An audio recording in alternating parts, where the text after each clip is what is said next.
राधे राधे सभी को प्रारब्ध क्लासेस में आपका स्वागत है। कैसे हो आप सभी? आशा करती हूँ आप सभी अच्छे होंगे और आपकी तैयारी बहुत अच्छी चल रही होगी। हम इस क्लास में पेपर 1 को लेकर यूजीसी नेट और एमपी सेट की तैयारी कर रहे हैं, जिसमें हमारी क्लास पेपर 1 की चल रही है और आज हमारी पेपर 1 की 31वीं क्लास है। तो जिन विद्यार्थियों ने 30 क्लासें नहीं ली हो वो चैनल पर जाकर ले, क्योंकि अब समय बहुत कम है हमारे पास, परीक्षा की घड़ी नजदीक आ गई है ना। और अब हमारी यूनिट 5 चल रही है, यानी कि हमने 4 इकाई कंप्लीट कर ली है और इस यूनिट की एक क्लास हो रहेगी हमारी, और ये यूनिट में हमारी यानी कि आज इस यूनिट की लोक विकास और पर्यावरण की सेकंड लास्ट क्लास है हमारी। कौन सी है? इस यूनिट की हमारी सेकंड लास्ट क्लास चल रही है, लोक विकास और पर्यावरण इन्वायरमेंट, जिसमें आज हम पर्यावरणीय मुद्दे, जैव विविधता, अम्लीय वर्षा, मानव स्वास्थ्य पर प्रदूषकों का प्रभाव, यानी कि ये सारे टॉपिक हम आज की क्लास में कंप्लीट करेंगे। भले क्लास लंबी हो तो कोई दिक्कत नहीं है, क्योंकि परीक्षा में ज्यादा समय नहीं बचा है हमारे पास, लगभग 25 दिन है।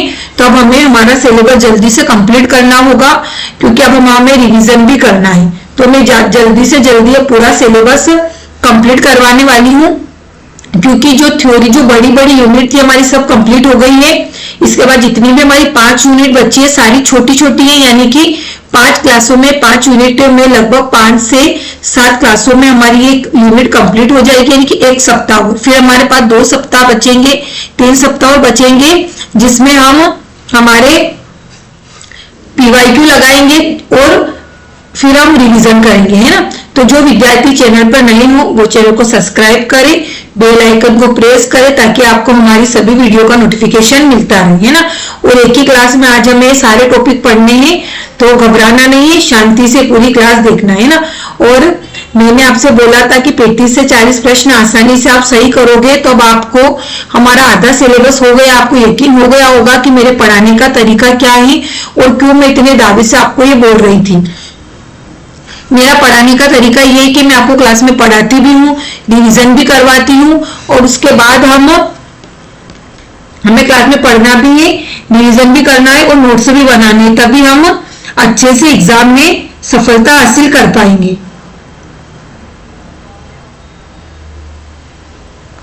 है ना। तो 1 मिनट,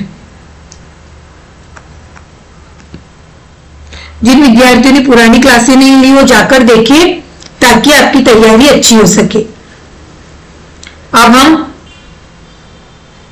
देखते हैं कि हमें आज कौन कौन से टॉपिक पढ़ने हैं। देखो, हमारे एक वाला टॉपिक कंप्लीट हो गया है, ये वाला भी हो गया है, ये वाला भी हो गया है, और आज हम ये दोनों टॉपिक आज की क्लास में कंप्लीट करेंगे। मानव स्वास्थ्य पर प्रदूषकों का प्रभाव, पर्यावरणीय मुद्दे, स्थानीय, क्षेत्रीय और वैश्विक वायु प्रदूषण, जल प्रदूषण, मृदा प्रदूषण, ध्वनि प्रदूषण, अपशिष्ट, ठोस, तरल, बायोमेडिकल, जोखिमपूर्ण इलेक्ट्रॉनिक, जलवायु परिवर्तन और उसके सामाजिक, आर्थिक, राजनीतिक आयाम, यानी कि टॉपिक हमने पहले भी पढ़ा हुआ ही है ना। पर्यावरण के संबंध में हमने स्कूल में, कॉलेज में सब में पढ़ाई होगा। स्वास्थ्य पर प्रभाव भी आपको पता होगा, पर ये बेसिक चीजें परीक्षा में नहीं पूछी जाती। इसमें कौन से टॉपिक पूछे जाएंगे वही टॉपिक मैं आपको आज की क्लास में पढ़ाऊंगी। कल हमने नवीकरणीय और अनवीकरणीय ऊर्जा संसाधन पढ़े थे, ये दोनों वाली यूनिट हमने कल पढ़ी थी, तो मैं एक बार मैं आपको रिवीजन करवा देती हूँ। नवीकरणीय संसाधन किसे कहते हैं? जो लंबे समय तक हम उपयोग कर सकते हैं और एक बार उपयोग करने के बाद वो नष्ट नहीं होंगे, नवीकरणीय ऊर्जा संसाधन कहलाते हैं। कौन कौन से थे? सौर ऊर्जा, कौन से? नवीकरणीय, है ना, नवीकरणीय ऊर्जा संसाधन हम कल का एक बार रिवीजन कर लेंगे, उसके बाद हम आज की क्लास पढ़ेंगे। तो क्या है? सौर ऊर्जा, पवन ऊर्जा, है ना, फिर क्या थी? जल ऊर्जा, भूतापीय ऊर्जा, ऊर्जा और बायोगैस। बिल्कुल डिटेल से डायग्राम से मैंने आपको पढ़ाया था। उसके बाद हमने पढ़ा था अनवीकरणीय, जिन्हें उत्पन्न करने में लाखों साल लगते हैं, जो एक बार उपयोग होने के बाद अगर नष्ट हो गई तो उन्हें पुनः उपयोग उत्पन्न करना बहुत मुश्किल है, क्योंकि जो अनवीकरणीय ऊर्जा संसाधन है इन्हें बनने में लाखों करोड़ों वर्ष लगते हैं। क्या है? कोयला, पेट्रोल,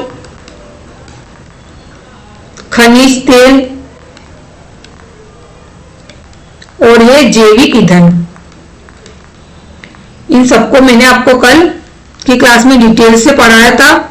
प्राकृतिक आपदाओं के बारे में पढ़ा था कि अगर आपदा और जोखिम में क्या अंतर है कि आपदाएं होती है जो हमारे ऊपर जोखिम होता है जो प्रकृति द्वारा, जैसे बाढ़, भूकंप, सुनामी ये आते। अगर इसका सीधा प्रभाव मानव के ऊपर नहीं पड़ा तो जोखिम है, पर उसका सीधा प्रभाव मानव के ऊपर पड़ा, जन धन की हानि हुई है, नुकसान हुआ, तो वह आपदा कहलाती है। तो मैं डिटेल में पढ़ा दिया था। अब हम जो आज हमारे मानव और पर्यावरण के बारे में आज की क्लास में पढ़ेंगे, है ना। तो हम आज की क्लास को शुरू करते हैं।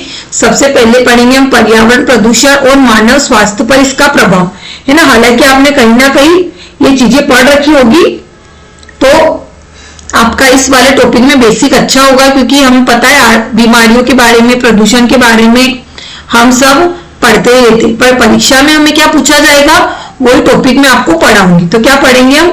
मानव स्वास्थ्य पर प्रदूषकों का प्रभाव, कि हमारा जो स्वास्थ्य है उस पर प्रदूषण का क्या क्या प्रभाव पड़ता है। जैसे बीमारियां होती है ना, जैसे अभी कोविड वायरस आया था तो कैसे आया था, तो क्या ये देखो वायु प्रदूषण, है ना। सबसे पहले पढ़ेंगे हम वायु प्रदूषण, क्योंकि इसी के जैसे हम उसमें दो टॉपिक दिए थे, वायु प्रदूषण, ध्वनि प्रदूषण और मानव स्वास्थ्य प्रभाव। तो वायु प्रदूषण पढ़ेंगे, फिर वायु प्रदूषण का मानव स्वास्थ्य पर प्रभाव, रोकथाम, ये सब हम एक ही टॉपिक है वो, पर उसमें अलग अलग पॉइंट में दे रखा है। तो सबसे पहले हम पढ़ेंगे वायु प्रदूषण का मानव स्वास्थ्य पर क्या प्रभाव पड़ता है ना। तो वायु प्रदूषण से प्रश्न पूछे जाते हैं और वो डायरेक्ट नहीं इनडायरेक्ट प्रश्न पूछे जाते हैं। तो सबसे पहले हम पढ़ेंगे वायु प्रदूषण का, एयर पोल्यूशन का मानव स्वास्थ्य पर प्रभाव, मुख्य प्रदूषक। तो जितने भी प्रदूषक यहाँ लिखे हैं आपको पता होना चाहिए कि ये क्या है, ये वायु प्रदूषक है। क्या है? वायु प्रदूषक है। आपसे प्रश्न कैसे पूछा जाएगा कि निम्नलिखित में से कौन से वायु प्रदूषक नहीं है ना। निम्न में से कौन वायु प्रदूषक नहीं है, इनमें से ये नाम दे दिया जाएगा और एक नाम अलग दिया जाएगा। अगर आपको ये पता है कि कौन से वायु प्रदूषक है, कौन से जल प्रदूषक है, कौन से मृदा प्रदूषक है, तो ही आप इस प्रकार के प्रश्नों को कर आओगे। और यूजीसी नेट में ऐसे प्रश्न पूछे जाते हैं। ऐसा थोड़ी कि पर्यावरण पर हम निबंध पढ़ते थे कि वायु प्रदूषण पर निबंध लिखिए, ऐसे आसान प्रश्न पूछे जाएंगे नहीं। जो प्रदूषक है आपके इससे डायरेक्ट ऐसे प्रश्न पूछे जाएंगे। तो कौन कौन से वायु प्रदूषक है? PM 2.5 और PM 10। अब PM का फुल फॉर्म क्या है? PM का फुल फॉर्म है पार्टिकुलेट मैटर। क्या है? पार्टिकुलेट मैटर, यानी कि ऐसे पदार्थ जो सूक्ष्म से सूक्ष्म कण हो और हम आंखों के द्वारा नहीं देख सकते, ऐसे कण भी वायु प्रदूषण को फैलाते हैं। जैसे हम सांस ले रहे हैं तो सांस के द्वारा कितने छोटे छोटे अनगिनत कण हम हमारी सांस के माध्यम से अंदर जाते। वायरस हम देख नहीं पाते हैं, बैक्टीरिया, जीवाणु, ये बहुत छोटे छोटे बारीक कण होते हैं, फोम, धुआं, तो उन्हें हम आंखों से नहीं देख सकते। और ऐसे कण जो हमारे सांस के द्वारा हमारे अंदर जाते हैं तो ये वायु प्रदूषक होता है। तो क्या है? पार्टिकुलेटर मैटर। आपसे पूछ सकते हैं पार्टिकुलेट मैटर है क्या है? पार्टिकुलेट मैटर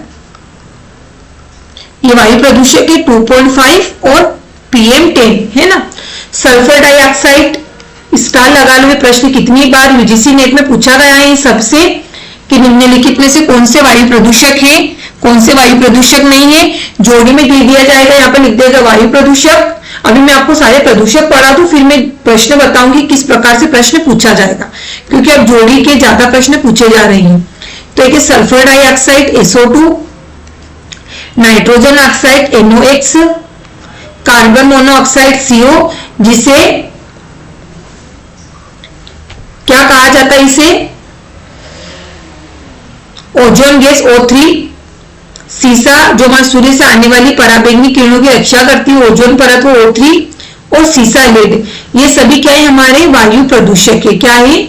वायु प्रदूषक है तो आपको याद होना चाहिए कि PM 2.4 और PM 10, sulphur dioxide SO2, nitrogen oxide NOx, carbon monoxide CO, ozone O3 और सीसा।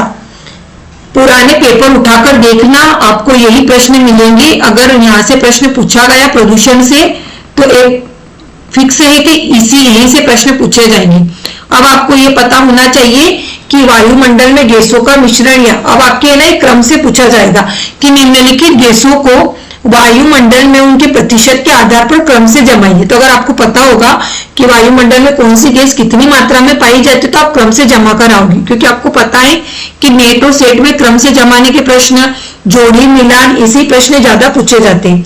तो सबसे ज्यादा मात्रा हमारे वायुमंडल में किसकी पाई जाती है? नाइट्रोजन की। 78.08% पाई जाती है। कौन सी? नाइट्रोजन। और यहाँ लिख रखा है कि यह हरित गृह या ग्रीन हाउस गैस है या नहीं, तो नाइट्रोजन हमारी ग्रीन हाउस गैस नहीं है। उसके बाद ऑक्सीजन, तो नाइट्रोजन के बाद जो सर्वाधिक मात्रा में हमारे वायुमंडल में पाई जाती है वो क्या है? ऑक्सीजन 0.95 या 21% भी से कह सकते हैं, क्योंकि 100 के लगभग पास है, इसलिए से कभी कभी 21% भी ऑप्शन में लिखा हुआ आता है, ज्यादातर 21% ही आता है।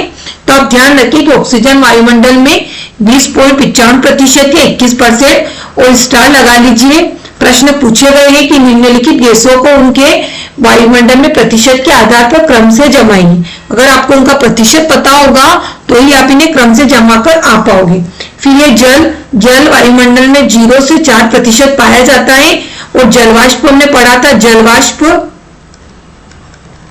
ये हमारे हरित गृह गैस है, तो हाँ यह ग्रीन हाउस गैस है। फिर आर्गन पाई जाती है 0.93%, और यह ग्रीन हाउस गैस नहीं है ना, हमारे वायुमंडल में पाई जाती है आर्गन। ये भी पूछा जा सकता है कि निम्नलिखित में से कौन सी गैस वायुमंडल में पाई जाती है या कौन सी गैस नहीं पाई जाती है। तो अब एक ऑप्शन दे देगा कि oxygen, nitrogen, argon, neon, methane, और एक ऑप्शन दे देगा जीनोन। तो जीनोन हमारे वायुमंडल में नहीं पाई जाती, ऐसे ऑप्शन वहां पर दिए रहेंगे। अब जल लिख लिया हमने, आर्गन 0.993%, कार्बन डाइऑक्साइड 0.039 या 0.033% भी कई क्रम में हमें देखने को मिलता है। और यह ग्रीन हाउस गैस है ना, आपने देखा होगा कि यह भी ये ग्रीन हाउस गैस की प्रमुख गैस क्या है? हमारी CO2 ही है। फिर नियोन ये 0.018%, ये ग्रीन हाउस गैस नहीं है ना, ये भी ग्रीन हाउस गैस नहीं है। उसके बाद मीथेन, ये हीलियम 0.005, और ये ग्रीन हाउस गैस नहीं है। मीथेन CH4, तो मीथेन पाई जाती है 0.007%, है ना, तो ये भी ग्रीन हाउस गैस है। अब आप ये मत समझना है मैडम यहाँ 17 लिखा हुआ है तो इससे ज्यादा है। पॉइंट के बाद जो संख्या जितनी बड़ी रहती है वो उतनी ही छोटी गिनी जाती है ना, ये आपको ध्यान रखना है। और है ना, अभी यहाँ इसके आगे 0 आ गया तो इससे वो छोटी हो गई, इसके आगे 2 0 तो इससे छोटी, इसके आगे 3 0 तो इससे छोटी, देखो 3 0, और फिर ये इससे छोटी हो गई। फिर अगर 5 है पर इसके आगे 4 0 है तो इससे भी छोटी हो गई। हाइड्रोजन पाई जाती है 0.005, और ये हमारी ग्रीन हाउस गैस नहीं है। नाइट्रस ऑक्साइड 0.0003%, ये हमारी ग्रीन हाउस गैस है। और ओजोन भी हमारी ग्रीन हाउस गैस है। तो प्रश्न कैसे पूछे जाएंगे आपसे, मैं प्रश्न बताती हूँ तभी आपका थोड़ा डाउट होगा। दिया जाएगा कि निम्न गैसों को उनके वायुमंडल में प्रतिशत के आधार पर क्रम से जमाएं। ये परसेंट 100% आपके नेट में पूछा जाएगा 25 में, और सेट में भी पूछा जा सकता है 2025, है ना। स्टार लगा लो, नेट में तो इतनी शिफ्ट में पेपर होगा तो ये प्रश्न किसी न किसी शिफ्ट में पूछा जाएगा, तो स्टार लगा ले। क्रम से कैसे आएगा? एक ऑप्शन दे देगा CO2, ये क्रम से ना CO2 आएगी। उसके बाद आ जाएगा आर्गन CH4, है ना। फिर दे दिया जल, तो क्या ये क्रम से ही नहीं। उसके बाद आएगा नाइट्रोजन NO2, फिर ऑक्सीजन, फिर CO2 और फिर कर दिया O3। अब इन दोनों में से कौन सा विकल्प सही है? तो हमें पता है कि सर्वाधिक मात्रा में नाइट्रोजन पाई जाती है 78%, ऑक्सीजन पाई जाती है 21%, CO2 पाई जाती है 0.033% और ओजोन पाई जाती है 0.00004%, है ना। तो इस प्रकार से प्रश्न आपके परीक्षा में पूछे जाएंगे। तो हमारा सही विकल्प क्या होगा? 4 इसलिए नहीं कि मैंने 2 विकल्प समझा दिया, अब ये क्रम से नहीं है तो विकल्प गलत हो जाएगा, ये विकल्प हमारा सही होगा। तो इस प्रकार से प्रश्न आपके UGC नेट और MP सेट में पूछे जाएंगे। तो आप स्टार लगा लीजिए। ये जो तालिका है बहुत महत्वपूर्ण है, वैसे आपको पता ही होगा, पर फिर भी मैं उस हिसाब से पढ़ा रही थी। जिन विद्यार्थी ने पहले कभी नहीं पढ़ा होगा वो भी इस प्रकार के प्रश्नों को कर आ जाएंगे, है ना। आपसे इसी प्रकार या जोड़ी में दे दिया जाएगा, एक तरफ ये और इनके एक तरफ, जैसे जोड़ी में कैसे देंगे कि निम्न को मिलान कीजिए। अब दे दिया जाएगा यहाँ पर 21%, यहाँ दे दिया जाएगा 0.93%, यहाँ दे दिया जाएगा 78%, है ना, और यहाँ दे दिया जाएगा 0 से 4%। अब निम्नलिखित को मिलाइए। तो हमें पता है नाइट्रोजन 78% है, ऑक्सीजन 21% है, जल का ये है और आर्गन का है। इस प्रकार ये प्रश्न जोड़ी में भी पूछा जा सकता है और क्रम से भी पूछा जाएगा। तो दोनों प्रकार के प्रश्न मैंने इस तालिका से करके बता दिए हैं। मोस्ट IMP है ये तालिका। आप डबल से इतने स्टार लगा लीजिए, यहाँ से प्रश्न पूछे जाएंगे। जितने भी पॉइंट मैंने रखे हैं वहीं से प्रश्न पूछे जाएंगे, है ना। और ये वाला जो मैंने बताया ये भी महत्वपूर्ण है। IMP 10 स्टार लगा लीजिए, कितने ही बार प्रश्न पूछे गए हैं।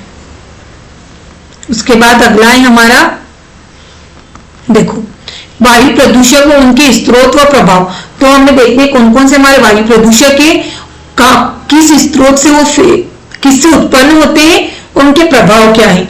तो सबसे पहले हमारे कार्बन यौगिक, जिसमें कार्बन मोनोऑक्साइड और कार्बन डाइऑक्साइड दोनों आते हैं। तो जीवाश्म ईंधन का दहन, यानी कि जो मोटरसाइकिल हम चलाते हैं, कार वगैरह चलते हैं, उनमें जो पेट्रोल डीजल इनका उपयोग करते हैं मोटर गाड़ी में, उनसे कार्बन मोनोऑक्साइड और CO2 का निर्माण होता है ना। हमने देखा होगा जो धुआं निकलता है, इसीलिए तो CNG वाली गाड़ियां क्यों भारत सरकार अब CNG वाली गाड़ियां या इलेक्ट्रिकल गाड़ियां क्यों चालू करे? क्योंकि प्रदूषण को कम करने के लिए। फिर इससे क्या होता है, इसका प्रभाव क्या पड़ता है? हरित गृह प्रभाव यानी ग्रीन हाउस प्रभाव, श्वसन संबंधी समस्या आती है, वजन में कमी आती है। यानी कि हमें पता है कि कार्बन मोनोऑक्साइड को साइलेंट किलर भी कहा जाता है, यानी कि अगर ये गैस छोड़ दी जाए तो आदमी धीरे धीरे मर जाएगा और पता भी नहीं चलेगा। इसलिए इसे कार्बन मोनोऑक्साइड को साइलेंट किलर भी कहा जाता है। और ये ग्रीन हाउस गैस है, हमें पता है ग्रीन हाउस प्रभावित होता है, इससे सांस संबंधी समस्या आती है CO2 से, कार्बन मोनोऑक्साइड से, और वजन में भी कमी आती है मानव के। उसके बाद अगला है हमारा सल्फर के यौगिक। तो सल्फर डाइऑक्साइड और हाइड्रोजन सल्फाइड यानी H2O। तो SO2 और H2O ताप संयंत्र, रिफाइनरी, ज्वालामुखी विस्फोट, यहाँ से इन गैसों का उत्पन्न होता है। यह भी पूछा जा सकता है कि सल्फर के यौगिक SO2 और H2SO4 गैस किस निम्नलिखित में से कहां से उत्पन्न होती है, या कहां से इन जो स्रोत दिए गए उनमें से किससे उत्पन्न नहीं होती है। 3 ऑप्शन ये दिया जाएगा, एक तरफ दे देगा मोटर गाड़ी। तो हमें पता है कि मोटर गाड़ी से CO2 और हमारी कार्बन मोनोऑक्साइड उत्पन्न होगी, तो ये विकल्प हमारा गलत हो जाएगा। तो इस प्रकार के प्रश्न पूछे जाएंगे। तो जो सल्फर के यौगिक है वह ताप संयंत्र से, रिफाइनरी से और ज्वालामुखी विस्फोट से उत्पन्न होते हैं। अब इसका क्या प्रभाव होता है कि जो हमारी अम्लीय वर्षा होती है वह SO2 और H2S गैस के द्वारा ही हाइड्रोजन और सल्फर के यौगिकों से ही होती है। तो अम्लीय वर्षा होती है, इससे श्वसन संबंधी समस्या होती है। पौधों में क्लोरोसिस नामक रोग होता है। तो भी पूछा जा सकता है कि पौधों में क्लोरोसिस रोग किस के कारण होता है? तो सल्फर के यौगिक के कारण होता है। प्रश्न ऐसे ही पूछे जाएंगे। ये सब आपने वायु प्रदूषण या देखा होगा, तो ऐसा थोड़ी कि डायरेक्ट वायु प्रदूषण किससे होता है, कौन सी गैसों से होता है। इतने आसान प्रश्न नेट और सेट में नहीं पूछे जाते हैं। ये प्रश्न आपसे इतने घुमा फिरा कर पूछे जाएंगे कि आप आते हुए प्रश्न भी नहीं कर पाओगे। इसीलिए मैंने जो 2024 और 2022 का सेट का पेपर करवाया है, वो इसीलिए करवाए कि आपको पता चले कि प्रश्न कैसे पूछे जाते हैं, पूछे भी गए हैं, आप पेपर देखना। और इसीलिए मैं बोलती हूँ कि ज्यादा से ज्यादा पीवाईक्यू लगाइए तो आपको पता चले कि जो हम पढ़ रहे हैं वहां से प्रश्न कैसे बनेंगे। अगला है नाइट्रोजन के यौगिक, तो NO और NO2 तो क्या है, किससे उत्पन्न होते हैं? ये ताप संयंत्र से, मोटर वाहन से, वायुमंडलीय और वायुमंडलीय अभिक्रियाओं से यह उत्पन्न होते हैं। किससे होते हैं? वायुमंडलीय अभिक्रियाओं से। क्या होता है? ये अम्लीय वर्षा कराते हैं, पादपों की उत्पादकता में कमी करते हैं, आंखों व फेफड़ों में जलन करते हैं। यानी कि वायु प्रदूषण से जितने भी जो संयंत्र दिए गए हैं उनसे बीमारियां होगी तो वो हमारे श्वसन के द्वारा ही अंदर जाएगी, तो श्वसन संबंधी जितनी भी बीमारियां होगी वो सभी वायु प्रदूषण से होगी।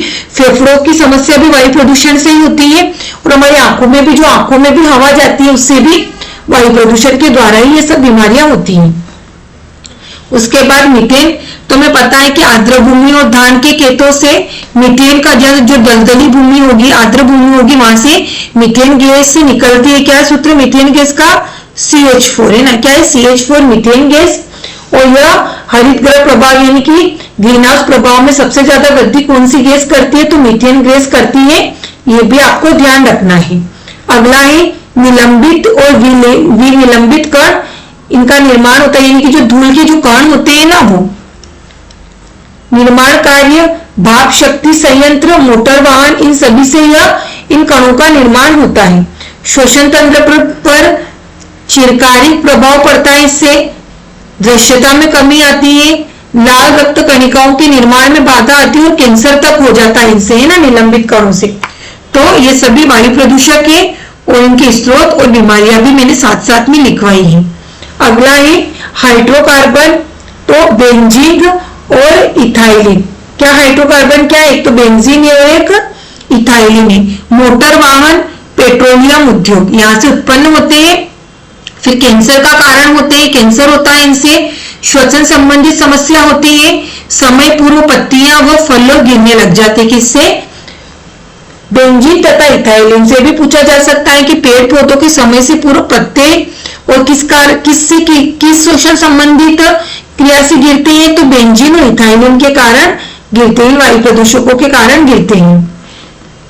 फिर ये हाइड्रोमिथाइल, इथाइल, ये भी पढ़ लिया आप। क्लोरोकार्बन, क्लोरोफ्लोरोकार्बन यानी कि CFC, प्रतिशतन, रेफ्रिजरेटर, स्प्रे फोम, यानी कि जितनी भी हम परफ्यूम उपयोग करते हैं, फोग का यूज करते हैं, परफ्यूम का इस्तेमाल करते हैं, जो हमारे घर में जो फ्रीज है इनसे जो गैस निकलती है ना, स्प्रे की बोतल से जो हमारी स्प्रे निकलती है, जैसे हमारे कहीं लग जाती है तो भी हम स्प्रे लाते हैं ना, वो मलहम के लिए, बाम के लिए, तो सभी में से जो गैस निकलती है वो CFC है, क्लोरोफ्लोरोकार्बन।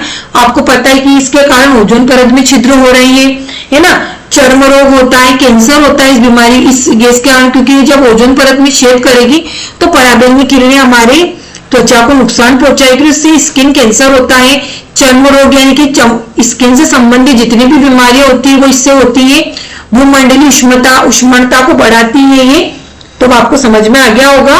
फिर अगली ओजोन, O3, क्या फॉर्मूला इसका? O3, ऑक्सीजन के 3 अणु बन के ओजोन का निर्माण होता है। 1 ऑक्सीजन, 2 ऑक्सीजन, 3 ऑक्सीजन, तो तीनों का मिलकर हमारे ओजोन का निर्माण होता है। मोटर वाहन और उद्योगों से उत्पन्न होती है ओजोन। श्वसन संबंधित गंभीर समस्या, आंखों में जलन, पर्ण समूह को नुकसान पहुंचाते हैं, है ना। उसके बाद अगला है हमारा, एक तरफ दे दिया जाएगा सीसा, लेड, एस्बेस्टर, एक तरफ दे दिया जाएगा कहां से उत्पन्न होते हैं, इसलिए आपको जोड़ी में यह प्रश्न पूछा जाएगा। तो सीसा किससे उत्पन्न होता है? लेड, मोटर वाहन से, यह हमारे तंत्रिका तंत्र, पाचन तंत्र संबंधी समस्या तथा कैंसर का कारक बनता है। फिर रेशे, कपास या ऊन, तो वस्त्र उद्योग और कालीन उद्योग से उत्पन्न होते हैं ना। उसके बाद यह फेफड़ों को दुष्प्रभाव पहुंचाते हैं, यानी कि जो भी इन उद्योगों में काम करता है, रुई के उद्योग में, कपास के उद्योग में या रेशम उद्योग में, उनको फेफड़ों से संबंधित समस्या होती है, क्योंकि जब हम सांस लेते हैं तो सांस के द्वारा हम रेशम के जो कण हमारी फेफड़े में चले जाते हैं। फिर एस्बेस्टस, तो एस्बेस्टस खनन तथा निर्माण उद्योग से इनका उत्पन्न होता है तथा श्वसन संबंधी समस्याएं और कैंसर होता है, यानी कि जितनी भी हम वायु प्रदूषण पढ़े तो वायु प्रदूषण जितनी बीमारी होगी सब श्वसन से संबंधित होगी। अब वायु प्रदूषण का हमारे स्वास्थ्य पर क्या प्रभाव पड़ता है। सांस संबंधित बीमारियां होगी जैसे अस्थमा, दमा, ब्रोंकाइटिस और एलर्जी। ये भी ध्यान रखना है कि वायु प्रदूषण से कौन सी बीमारी होगी, क्योंकि जोड़ी में आ जाएगा वायु प्रदूषण, जल प्रदूषण, मृदा प्रदूषण और ध्वनि प्रदूषण। एक तरफ इनकी ये दी रहेगी, एक तरफ इनकी बीमारियां दी रहेगी और आपको जोड़ी से मिलाना होगा। तो वायु प्रदूषण से क्या होता है, ब्रोंकाइटिस, अस्थमा तो सबको याद है, तो ब्रोंकाइटिस वहां ऐसा नाम देगा जो विद्यार्थी कंफ्यूज हो जाए, है ना। फिर फेफड़ों का कैंसर होता है, हृदय रोग या स्ट्रोक होता है, यानी दिल में छेद होना। फिर क्योंकि अस्थमा जो सांस संबंधी बीमारी होगी वो दिल में फेफड़ों को नुकसान पहुंचाएगी। फिर बच्चों में दिमागी विकास का खराब असर होता है, क्योंकि बच्चों का मानसिक विकास नहीं होगा इससे। थकान, सिरदर्द का प्रभाव रहेगा, सिरदर्द CO का प्रभाव यानी कार्बन मोनोऑक्साइड का प्रभाव रहेगा इसमें। असमय मृत्यु का जोखिम बढ़ता है, देखा होगा ना, हार्ट फेल हो रहे हैं, किस कारण हो रही है, ये सभी वायु प्रदूषण के कारण बहुत सारी बीमारियां हो रही हैं। अब हम पढ़ेंगे जल प्रदूषण। क्या पढ़ेंगे, जल प्रदूषण। ये देख रहे हैं आप कि कैसे जल प्रदूषण, ये कारखानों का गंदा कचरा हमारी नदियों में प्रवाहित किया जा रहा है। फिर ये गंदे नाले, ये गंदे नालों का पानी, फिर कोई कपड़े धो रहा है, कोई क्या कर रहा है, इससे जल प्रदूषण हो रहा है, जिससे कूड़ा कचरा फैल रहा है, मछलियां मर जा रही है प्रदूषण से। पानी में अब देखो कि पानी के वहां पर भी कितना कचरा, पूरा जो तालाब, नदी, नाले आसपास छोटे छोटे होते पूरे कचरे से ही भरे हुए रहते। तो ये सब क्या हो रहा है, जल प्रदूषण इनसे हो रहा है। अब जल प्रदूषण का, वाटर पोल्यूशन का स्वास्थ्य पर क्या प्रभाव पड़ता है। जैविक प्रदूषक है, क्या है, जैविक प्रदूषक है, बैक्टीरिया, वायरस, प्रोटोजोआ। तो ये आपने देखा होगा जब पानी इकट्ठा होता है वहां बैक्टीरिया, फंगस, वायरस, प्रोटोजोआ इन सभी का निर्माण, जल इकट्ठा जल जो मलिन जल और गंदा पानी होता है वहीं पर निर्माण होता है ना। फिर क्या है, रसायन, रसायन से फ्लोराइड, आर्सेनिक, पारा, कीटनाशक, ये सभी इसके प्रदूषक है ना। तो बैक्टीरिया, वायरस, प्रोटोजोआ है, रसायन में फ्लोराइड आते ही, आर्सेनिक, पारा, कीटनाशक। तो ये भी ध्यान रखना है कि क्या है, जल प्रदूषक है, वायु प्रदूषक नहीं है। फिर औद्योगिक रसायन में आता है नाइट्रस, क्रोमियम, कैडमियम, ये सभी हमारे जल को प्रभावित करते हैं। देखते हैं ना, पारा मिल जाता है, कीटनाशक दवाइयों का छिड़काव हमारे खेतों में करते हैं, जब बारिश होती है तो खेतों का पानी बह के नदियों में मिल जाता है ना। फिर हम जितने भी केमिकल का यूज करते हैं, फैक्ट्रियों से जो गंदा पानी आता है नदियों में मिल जाता है। तो ये सभी केमिकल हमारे पानी को नुकसान करते। फिर इनका स्वास्थ्य पर क्या प्रभाव पड़ता है, तो दस्त। हम देखते हैं कि जब हम गंदा पानी पीते हैं तो हमारा पेट खराब हो जाता है, दस्त लगती है, हैजा होता है, टाइफाइड, हेपेटाइटिस, ये सभी पानी से होने वाली बीमारियां नहीं, प्रदूषित जल से, है ना। फिर आर्सेनिक से त्वचा का रोग होता है, कैंसर होता है। पारा तंत्रिका तंत्र को नुकसान पहुंचाता है, हमें पता है, सबसे खतरनाक होता है पारा। फिर नाइट्रेट, तो ब्लू बेबी सिंड्रोम होता है, तभी याद रखना है, आपको स्टार लगा लो, पूछा जाएगा कि ब्लू बेबी सिंड्रोम किससे होता है, जल प्रदूषण से, वायु से, मृदा से। तो ये जल प्रदूषण से होता है, किससे होता है, जल प्रदूषण से यह रोग होता है ब्लू बेबी सिंड्रोम। और किससे होता है, यह नाइट्रस से होता है। तो भी पूछा जाएगा, पूछा जा सकता है कि ब्लू बेबी सिंड्रोम रोग किस प्रदूषण से होता है, नाइट्रस, पारा, आर्सेनिक। तो ये किससे होता है, नाइट्रेट, नाइट्रेट के कारण होता है। किससे होता है, नाइट्रेट के कारण ब्लू बेबी सिंड्रोम रोग होता है, और ये जल प्रदूषण के कारण रोग होता है। उसके बाद है ध्वनि प्रदूषण, नॉइस प्रदूषण, है ना। अब देखो आपने जो स्कूल में प्रदूषण पढ़े थे, जो हम पढ़ रहे हैं ये थोड़े अलग है, तो इसी प्रकार के टेक्निकल शब्द वहां पूछे जाएंगे। डायरेक्ट क्या प्रदूषण की परिभाषा आपसे परीक्षा में नहीं पूछी जाएगी कि प्रदूषण की परिभाषा दीजिए, कि जल प्रदूषण क्या है, कौन सी परिभाषा सही है ना, जल प्रदूषण किससे होता है, ये नहीं आएंगे। पूछा जाएगा तो टेक्निकल टर्म वहां पर आपसे पूछी जाएगी, है ना। कैसे पूछी जाएगी, बिल्कुल टेक्निकल मीनिंग वहां पर पूछे जाएंगे। अब जो विद्यार्थी सबसे पहले जो चैनल पर नहीं हो वो जाकर चैनल को सब्सक्राइब करें, बेल आइकन को प्रेस करें, ताकि आपको आने वाली सभी वीडियो का नोटिफिकेशन मिलता रहे, है ना। और ये सारी क्लासें आपको देखनी है, और अगर आप जाओगे तो आपको देखो होम वीडियो शॉर्ट्स मिल जाएंगे, प्लेलिस्ट वाले ऑप्शन में आपको जाना है। प्लेलिस्ट पर जब आप क्लिक करोगे तो आपको सारी प्लेलिस्ट यहाँ पर मिल जाएगी ताकि आपको क्लासें ढूंढने में असुविधा ना हो। सबसे पहले तो हिंदी साहित्य के विद्यार्थी हैं और वो सीरियस है कि मेरी तरह नेट सेट प्रथम प्रयास में क्वालिफाई करना, तो मैं पीवाईक्यू क्वेश्चन करवा रही हूँ। वहां पर मैंने आपको 2022 का एमपी सेट का पेपर, 2024 जो मैंने खुद सेट का पेपर दिया था, और यूजीसी नेट जून 2025 का पेपर जो मैंने खुद दिया था और मैंने प्रथम प्रयास में नेट क्वालिफाई किया, जो सबसे कठिन पेपर इस बार का माना गया है, वो पेपर मैंने आपको बिल्कुल डिटेल में सॉल्व करवाया है। तो सारी क्लासें आपको इस वाली प्लेलिस्ट में मिल जाएंगी। उसके बाद जो विद्यार्थी पेपर 1 की तैयारी कर रही हैं, उन्हें UGC net and MP set paper 1 free classes वाली प्लेलिस्ट में जाना है। आपको सारी क्लासें यहाँ पर मिल जाएगी। जो विद्यार्थी चाहते हैं कि सीरियस है नेट सेट क्वालिफाई करके असिस्टेंट प्रोफेसर बनना, तो मैं असिस्टेंट प्रोफेसर की तैयारी आपको बिल्कुल फ्री में, जैसे पेपर 1 पढ़ा रही हूँ वहां पर पेपर 1 मध्य प्रदेश सामान्य ज्ञान पढ़ाऊंगी, साथ ही में जो हिंदी साहित्य है वो भी बिल्कुल डिटेल में टॉपिक वाइज में पढ़ाऊंगी। तो मैं चाहती हूँ कि आप नेट सेट क्वालिफाई करें, फिर असिस्टेंट प्रोफेसर की तैयारी भी मुझसे करें। और थ्योरी हिंदी साहित्य की मैंने 18 क्लासें पढ़ाई थी आपको, मुझे ज्यादा रिस्पॉन्स हिंदी साहित्य के विद्यार्थियों को नहीं मिला है, इसलिए मैं पेपर 1 में अच्छे से पढ़ा रही हूँ। फिर आपको क्या करना है, जब आप प्लेलिस्ट ओपन करोगे तो आपको प्लेलिस्ट वाले ऑप्शन में आपको यहाँ पर सारी क्लासें मिल रही होगी ना, थोड़ी छोटी दिख रही होगी पर आप ध्यान से देखिए, यहाँ पर सारी क्लासें ही आपको मैंने सब बताया कि कैसे मैंने तैयारी करी, रणनीति की वीडियो है ना, पूरे सिलेबस की वीडियो सभी मैंने इसमें डाली है। अब आपको क्या करना है कि नीचे जाना है बिल्कुल प्लेलिस्ट में, आपको कौन सी क्लासें देखनी है जो सबसे ज्यादा इंपॉर्टेंट है। एक ये कि पेपर 1 में 80 नंबर कैसे लाए, 29 मिनट की वीडियो है, आप देखिए मैंने बिल्कुल बताया डिटेल से। अगर आप 40 प्रश्न हल करते हो तो कैसे आपको 40 प्रश्न हल करना है, कौन से टॉपिक पेपर 1 में आपको मजबूत करना है और कौन से नहीं करना है, ये सब मैंने इस वीडियो में बताया, तो आप जाकर देखिए।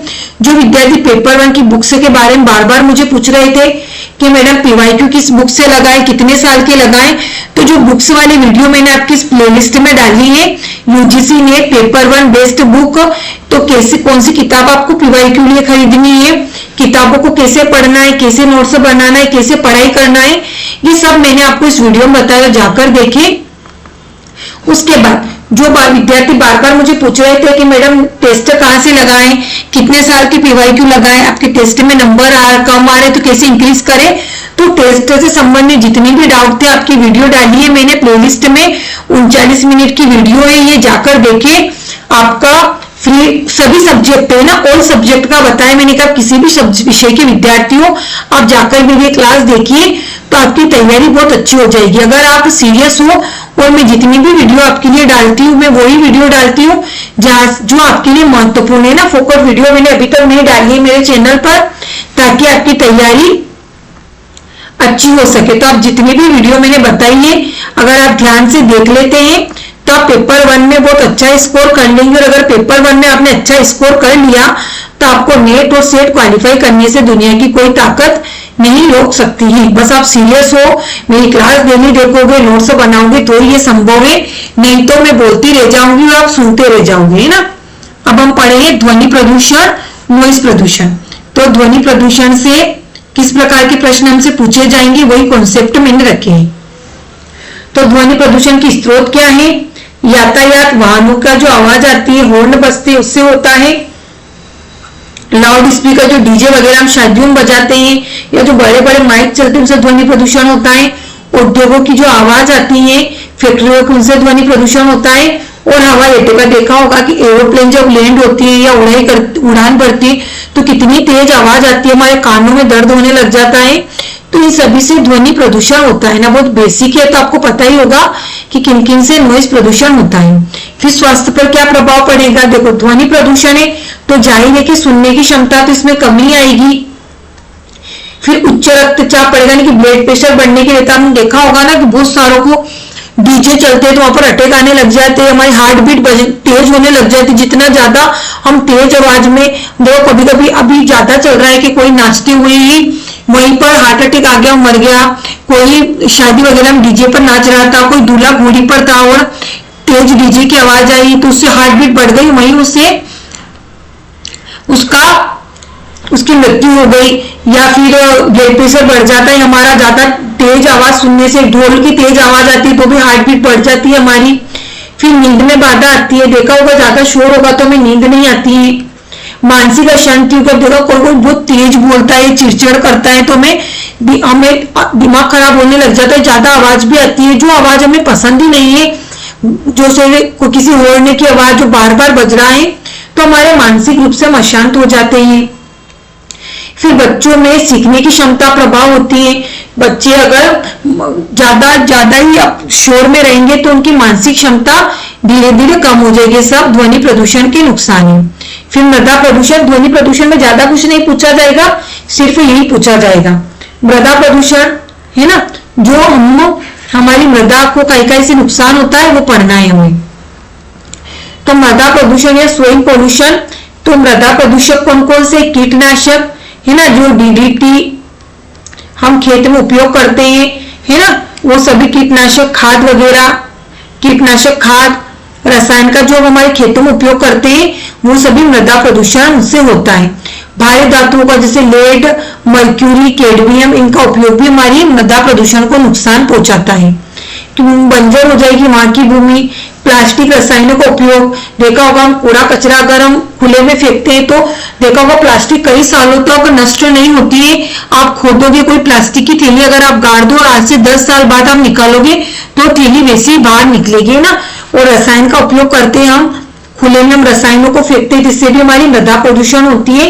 तो कीटनाशक दवाइयों की छिड़काव से, भारी धातु का उपयोग से, प्लास्टिक और रसायनों से मृदा प्रदूषण होता है। उसके बाद क्या होता है साथ, अब हमारे मृदा प्रदूषण का हमारे स्वास्थ्य पर क्या प्रभाव पड़ता है।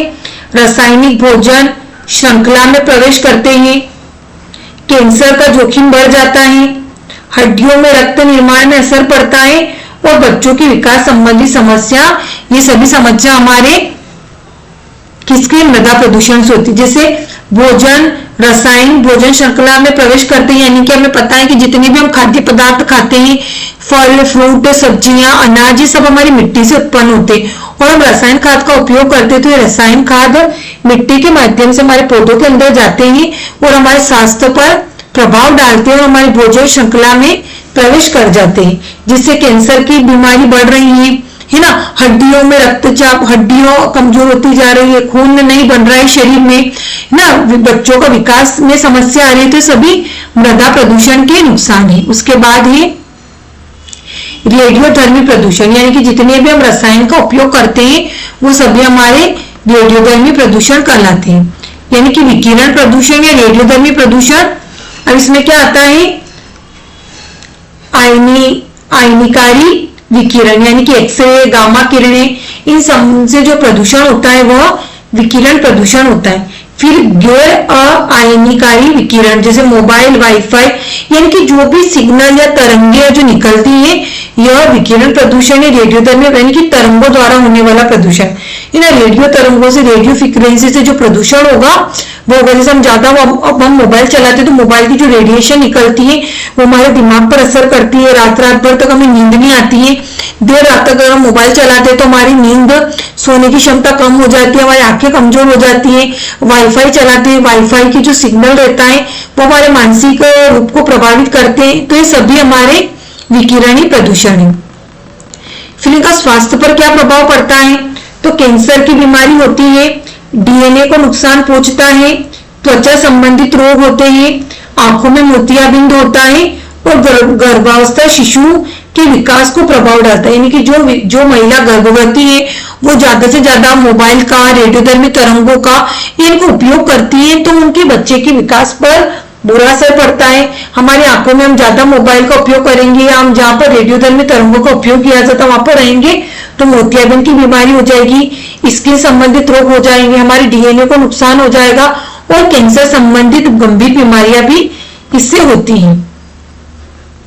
फिर ताप प्रदूषण, यानी कि जो गर्मी टेम्परेचर होता है, थर्मल पोल्यूशन, इससे ताप प्रदूषण करते हैं। इसके प्रभाव क्या है, गर्म वातावरण है ना, हीट स्ट्रोक, या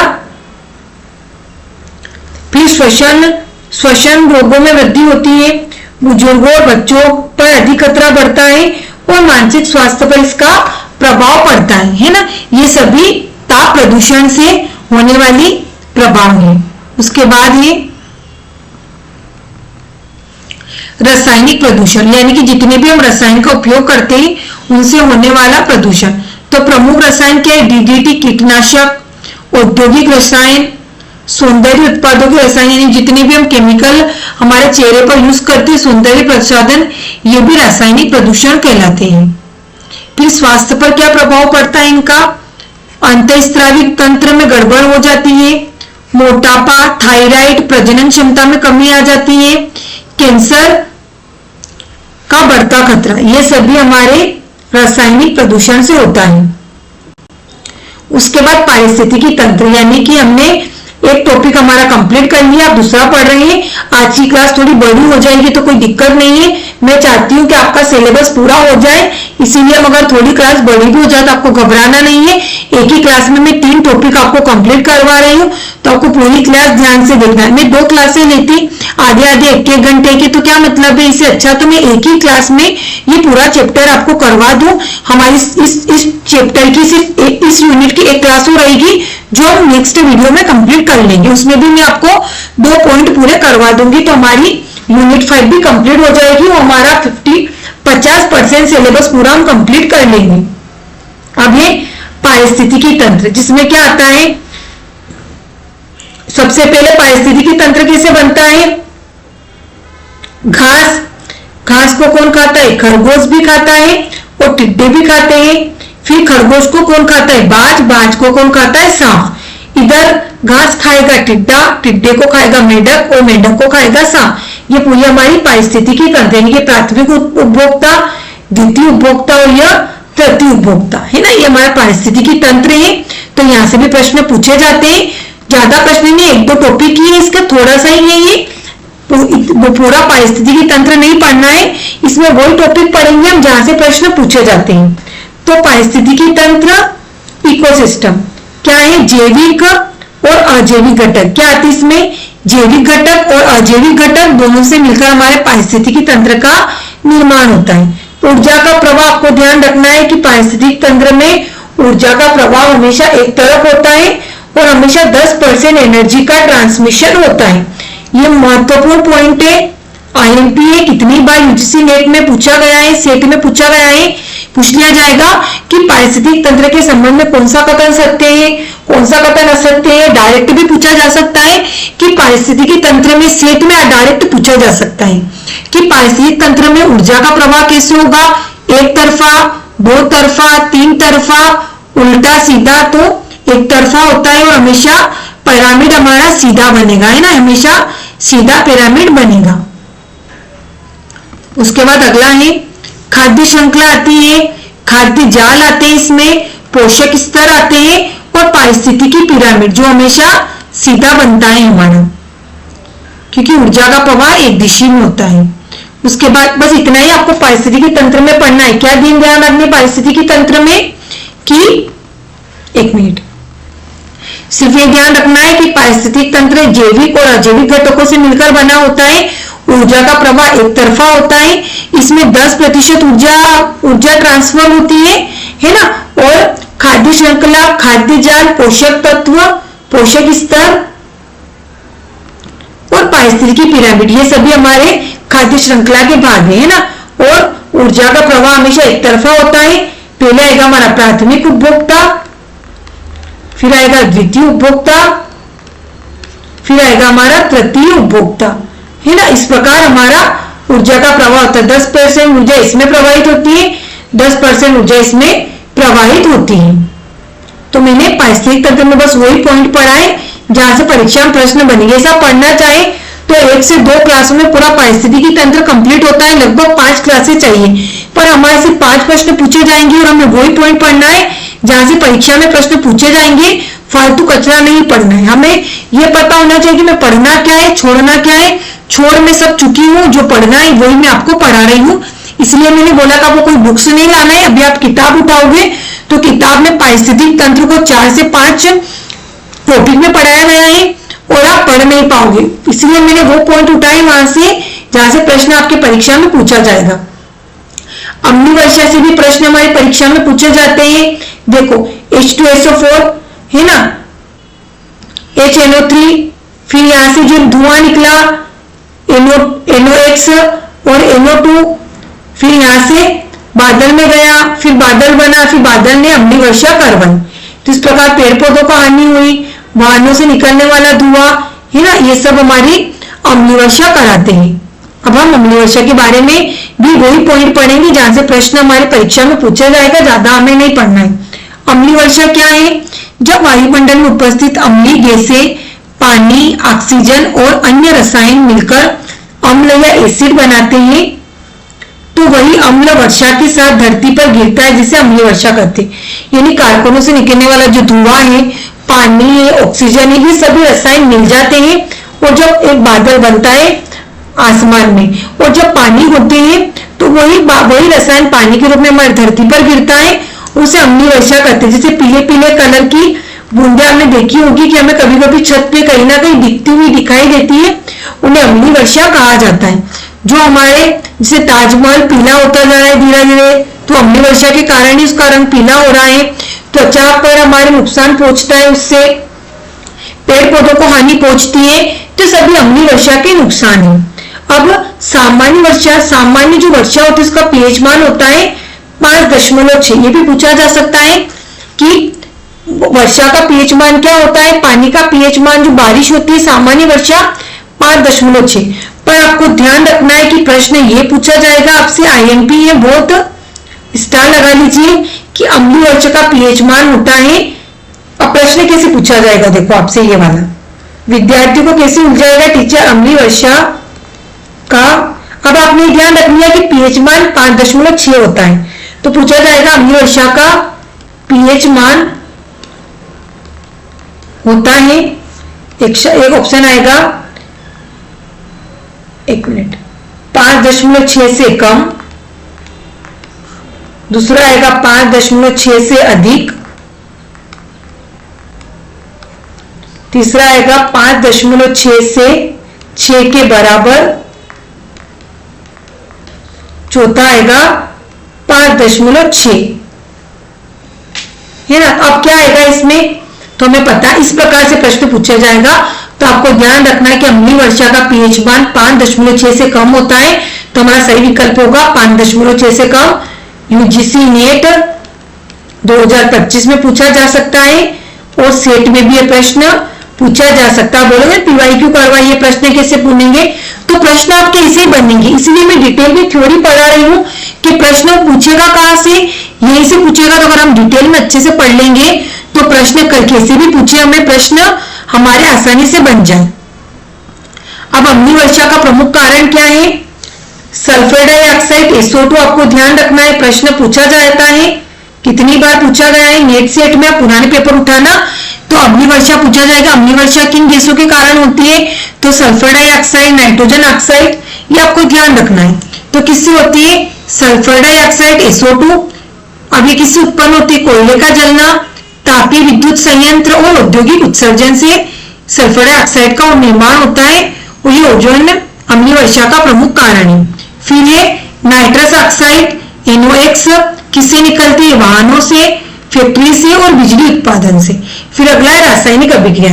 तो आपको ध्यान रखना है कि अम्लीय वर्षा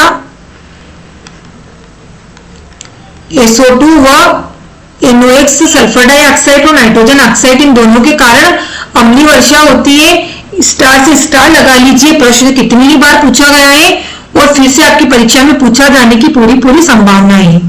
आपको ये अभिक्रिया भी ध्यान रखनी है, क्या पता अभिक्रिया पूछ ले।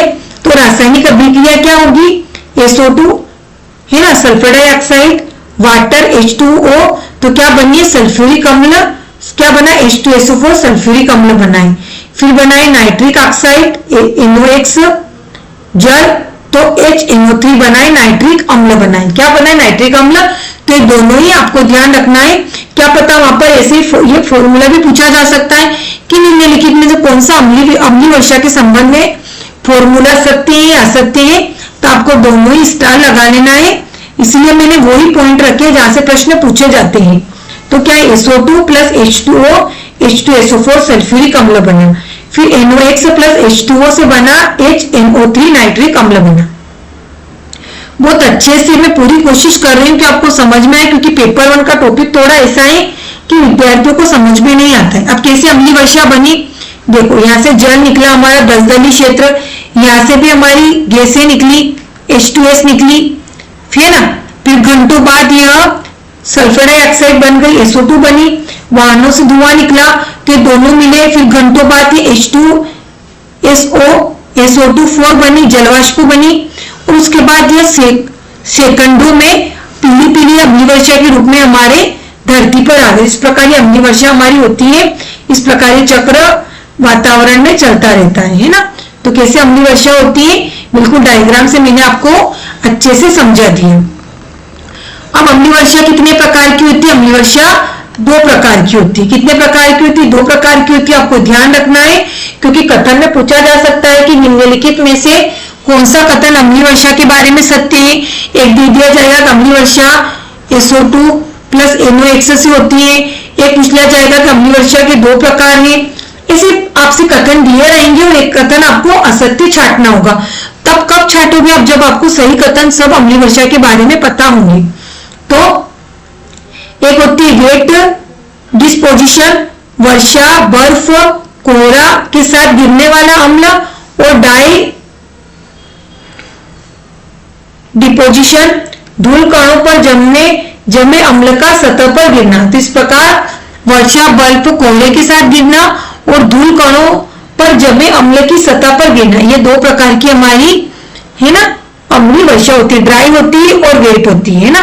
तो दोनों प्रकार की अम्लीय वर्षा हमारी होती है। उसके बाद ये अम्लीय वर्षा के प्रभाव तो पूछे जा सकते हैं कि निम्नलिखित में से कौन सा अम्लीय वर्षा के प्रभाव नहीं है, वो कौन से अम्लीय वर्षा के प्रभाव है। इस प्रकार से प्रश्न पूछा जाएगा, तो आपको सारे प्रभाव ध्यान रखना है। क्या प्रभाव होता है इससे? मिट्टी का पीएच मान घट जाता है, उर्वरता में कमी आती है, पौधों की पत्तियां झुलसना, पौधे की पत्तियां जल जाती है, इससे फलों की वृद्धि पर नकारात्मक प्रभाव पड़ता है, और जंगलों का क्षरण होता है, यानी कि जंगलों का नुकसान होता है अम्लीय वर्षा से। अब इसका देखो, अम्लीय वर्षा का पर्यावरण पर प्रभाव पर देखा हमने कि पर्यावरण पर क्या प्रभाव पड़ेगा। अब देखते हैं कि जल पर क्या प्रभाव पड़ेगा। झीलें तालाबों का पानी अम्लीय हो जाएगा, क्योंकि अम्लीय वर्षा और जब अम्ल पानी में मिलेगा तो पानी भी अम्लीय हो जाएगा। तो झीलें और तालाबों का पानी अम्लीय हो जाएगा। मछलियों और जल जीवों की मृत्यु होने लग जाएगी, क्योंकि पानी में अम्ल एसिड मिल जाएगा, तो जाहिर है कि उनकी मृत्यु होने लग जाएगी। बायोडाइवर्सिटी में कमी आने लग जाएगी, जैव विविधता में कमी आने लग जाएगी। उसके बाद मनुष्य पर इसका क्या प्रभाव पड़ता है? त्वचा कैंसर होता है, आंखों में जलन होती है, श्वसन तंत्र में जलन होने लग जाती है, पानी प्रदूषित होता है, इससे अस्थमा फेफड़ों की बीमारियां बढ़ती है। उसके बाद अब इमारतों पर क्या प्रभाव पड़ता है? तो हम देखा होगा संगमरमर चूना पत्थर में क्षति देखा होगा। पहले जब संगमरमर था व्हाइट कलर का था, हल्का हल्का पीले कलर का होने लगा है। मटमेला चूने के जो पत्थर है वो व्हाइट से सफेद से पीले हो जाते हैं। ऐतिहासिक भवनों को नुकसान पहुंचता है इससे। ताजमहल का क्षरण है ना, ये सब किसके कारण हो रहा है? अम्लीय वर्षा के कारण हो रहा है। उसके बाद है अंतरराष्ट्रीय प्रयास। तो जो हमारी अम्लीय वर्षा है इसको लेकर अंतरराष्ट्रीय क्या क्या प्रयास किए गए हैं? क्योटो प्रोटोकॉल आपने देखा, हमने पढ़ा था। क्योटो प्रोटोकॉल हुआ था 1997 में, जो हमारी अम्लीय वर्षा और हमारी ओजोन गैस में जो भी हम गैसें उत्पन्न करते हैं जिससे हमारे पर्यावरण को क्षति पहुंचती है, उत्सर्जनों में कमी। तो क्योटो प्रोटोकॉल क्यों किया गया था? ताकि जो भी हम उत्सर्जन उपयोग कर रहे हैं उनमें कमी आए। फिर पेरिस समझौता हुआ था ग्रीन हाउस गैसों को नियंत्रण। अगर ग्रीन हाउस गैसों को नियंत्रण हो जाएगा तो अम्लीय वर्षा में भी रोकथाम होगी, क्योंकि जो ग्रीन हाउस गैसें हैं वही अम्लीय वर्षा उनमें से ही जो 2 गैसें वो अम्लीय वर्षा करवाती है।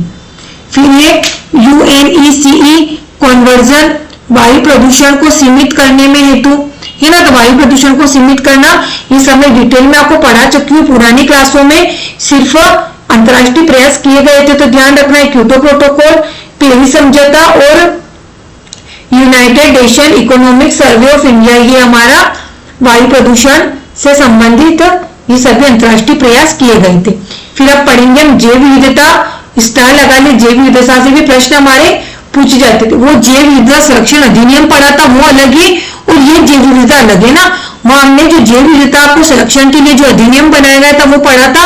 अभी हम जैव विविधता पढ़ेंगे और इसमें भी वही महत्वपूर्ण पॉइंट पढ़ेंगे जहां से प्रश्न हमारी परीक्षा में बनेंगे, है ना। तब हम पढ़ रहे हैं जैव विविधता। आज हम 3 टॉपिक कंप्लीट कर रहे हैं, इसलिए क्लास हमारी थोड़ी बड़ी हो जाएगी, पर हमें जल्दी से जल्दी अब सिलेबस कंप्लीट करना है। तो जैव विविधता बायोडाइवर्सिटी किसे कहते हैं? तो 1992 में रियो डी जेनेरो को मेरे नोट्स से भी पढ़ा रही हूँ, आपको मेरी किताबों से भी पढ़ा रही हूँ, सभी जगह से पढ़ा रही हूँ कि अगर प्रश्न पूछा जाए तो आपके कहीं बाहर ना जाए, है ना। तभी बुक्स का रखा मैंने पेज। तो जैव विविधता बायोडाइवर्सिटी 1992 में रियो डी जेनेरो में आयोजित पृथ्वी सम्मेलन में जैव विविधता की मानक परिभाषा अपनाई गई थी। जब हमने पृथ्वी सम्मेलन पढ़ा था या रियो सम्मेलन पढ़ा था, रियो सम्मेलन पढ़ा था ना हमने, रियो प्रोटोकॉल या रियो सम्मेलन, उसमें हमने पृथ्वी सम्मेलन कहा जाता है। उसी कोप 21, शायद कोप 21 या कोप 3 था, उसी में जैव विविधता को संरक्षण अधिनियम को भी अपनाया गया था 1992 में। तो इस परिभाषा की क्या परिभाषा, जैव विविधता किसे कहते हैं? जैव विविधता सतत स्रोत यथा अंतर क्षेत्रीय, स्थलीय, सागरीय एवं अन्य जलीय पारिस्थितिकी तंत्रों के जीवों के मध्य अंतर और साथ ही उन सभी पारिस्थितिकी समूह जिनके ये भाग है में पाई जाने वाली विविधता है। इनमें एक प्रजाति के अंदर कई प्रकार की विविधता, विभिन्न प्रजातियों के मध्य विविधता तथा पारिस्थितिकी विविधता सम्मिलित होती। अब मैं किताब लाने के लिए क्यों मना करी? अब देखा हमने किताब की लैंग्वेज कितनी टेक्निकल है, आपको समझ में नहीं आया होगा, इसीलिए मैं खुद के नोट्स से आपको पढ़ा रही हूँ। और किताब लाने के लिए इसीलिए मना कर रही हूँ क्योंकि मैं खुद इतना अच्छा पढ़ा दूंगी आपको कि आप खुद के नोट्स से आपके लिए किताब बन जाएगी ना। जब आप किसी को बोलोगे ना तो आपके सामने आपकी खुद की किताब रहेगी जो आपका एक नोट्स होगा। तो क्या लिखा गया है कि जो हमारी प्रकृति में जितने भी अलग अलग प्रकार के जीव जंतु, प्राणी, मनुष्य जो पाए जाते हैं, कई पशु पक्षी, कई झीलें, कई प्रकार के पेड़, है ना, कई प्रकार के फल फूल पौधे, ये सभी अलग अलग प्रजातियां हमारे अलग प्रकार की विविधता होती है और ये सभी मिलकर हमारे पारिस्थितिकी में इन्हें सम्मिलित किया गया है। ये सभी इसमें लिखा गया है ना, इसलिए मैंने आपको आसान भाषा में समझाया। और क्या कहा गया है? जैव विविधता शब्द का प्रथम प्रयोग किसने किया, इस पर विवाद है। माना जाता है कि एक मिनट, माना जाता है कि 1980 में E.A. नोट्स तथा I.E. मैकमेनस द्वारा जैव विविधता शब्द का सर्वप्रथम प्रयोग किया गया था। तो आपसे पूछा जा सकता है कि जैव विविधता शब्द का सर्वप्रथम प्रयोग किसने किया? देखो प्रश्न कैसे बनते हैं, प्रश्न इसी थ्योरी में से उठाकर बनेंगे। तो जैव विविधता माना गया है कि जैव विविधता शब्द का सर्वप्रथम प्रयोग किसने किया था? 1980 में E.A. नोट्स तथा I.E. मैकमेनस ने किया था। जैव विविधता बायोलॉजिकल डाइवर्सिटी का संक्षिप्त रूप है, यानी बायोलॉजिकल डाइवर्सिटी को जैव विविधता कहा जाता है। जैव विविधता शब्द का प्रयोग वाल्टर जी रोजन ने के द्वारा 1985 में किया जाता है। स्टार लगा लीजिए। प्रश्न कितनी बार नेट में पूछा गया है और सेट में भी पूछा जा सकता है, अभी तक नहीं पूछा गया है तो, है ना। तो पूछा गया था कि जैव विविधता शब्द का प्रयोग सर्वप्रथम किसने किया? तो वाल्टर जी रोजन ने शब्द का प्रयोग किया। और जैव विविधता है ना, जैविक विविधता, देखो जैविक विविधता बायोलॉजिकल डाइवर्सिटी और जैव विविधता बायोडाइवर्सिटी है ना, दोनों में अंतर है। तो जैविक विविधता पूछा जाए कि जैविक विविधता शब्द का प्रयोग किसने किया था? देखो यहां मैं दोनों एक साथ लिख देती हूँ, तो आपको नोट्स में भी ऐसे लिखना है। जैविक विविधता शब्द का प्रथम प्रयोग